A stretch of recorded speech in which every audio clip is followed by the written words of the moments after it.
doesn't that then obviously mean that what we're talking about here when we talk about the scriptures being self-authenticating is the actual scriptures that God gave? That's why we want to know what was written by Paul and John and Luke and not by a scribe 500 years later?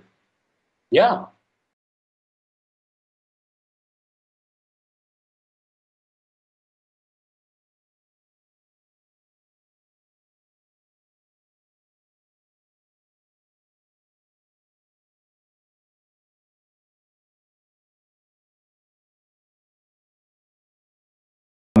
Now, Matthew, he's the most difficult, I think, and I don't really know what's going on there. I think because the early church was unanimous that Matthew was the author, I think that lends great probability that Matthew played a large role in the penning of that gospel. But it's really difficult to, I mean, there are some challenges because Papias, that same author, the first one who talks about the traditional authorship of the Gospels, he's probably writing in the first decade of the 2nd century or around that time. He says that Matthew was originally written in Hebrew or Aramaic. And people who are real experts in the Greek language, people like Dan Wallace, people like D.A. Carson, they will say that the Gospel of Matthew is not translation Greek. It doesn't read. The Greek in it is not the kind of Greek that we would expect if they were translating it from Aramaic or Hebrew into Greek. And in fact, Carson and Moo in their New Testament introduction go as far as to say Papias, they conclude that Papias was just simply wrong to say that Matthew was written originally in Hebrew or Aramaic.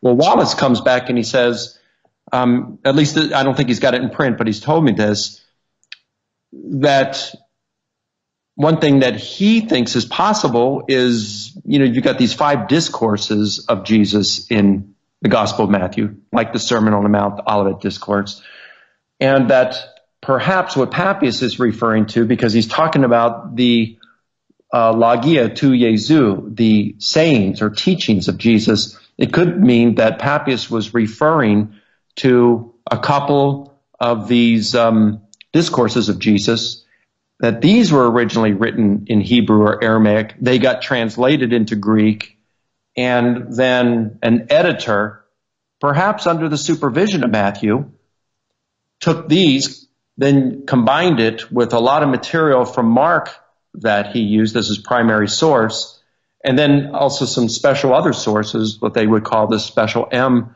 source. And that's the Gospel of Matthew that we have today. That makes sense to me. Mm-hmm. Some have even said it might even be Q, that Matthew wrote Q. And that's what Papias was referring to. Of course, by saying that Matthew or anyone else is the author, it doesn't mean they sat down and wrote every word. It could mean they were the editor or the main source. Sure, absolutely. I mean, gosh, you got Paul in Corinthians, and he say, there's a co-authorship there, he and Sosthenes.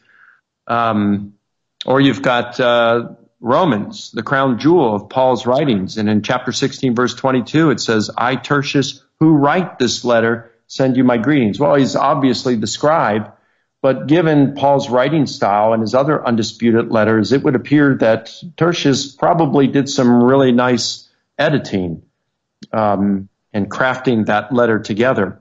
I think it's very possible that Matthew wrote his gospel first, but it's not the gospel of Matthew we have today, because Papias says that Matthew wrote his gospel in Aramaic or Hebrew.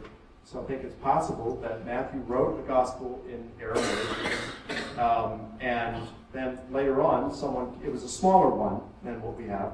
Later on, someone came along, translated it into Greek, and then took stuff from Mark, and then maybe some other stuff from other sources, combined it, and that's the Matthew we have today.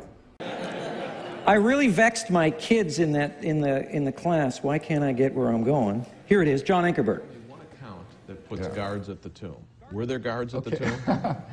Well, now this is a question that I think is probably best left out of the program. This is a question that I think is probably best left out of the program because the vast majority of New Testament scholars would regard Matthew's tomb story or guard story as unhistorical. I can hardly think of anybody who would defend the historicity of the guard at the tomb story. I would, but I'm an idiot. Matter two. One is because it's only found in Matthew. And it seems very odd that if there were a Roman guard or even a Jewish guard at the tomb, that Mark wouldn't know about it and there wouldn't be any mention of it. The other reason is that nobody seemed to understand Jesus' resurrection predictions. The disciples, who heard them most often, had not an inkling of what he meant. And yet somehow the Jewish authorities were supposed to have heard of these predictions and understood them so well that they were able to set a guard around the tomb. And again, that doesn't seem to make sense. So most scholars regard the guard at the tomb story as a legend or a Matthean invention that isn't really historical. Most scholars regard the guard at the tomb story as a legend or a Matthean invention that isn't really historical. Fortunately, this is of little significance for the empty tomb of Jesus, because the guard was mainly employed in Christian apologetics to disprove the conspiracy theory that the disciples stole the body.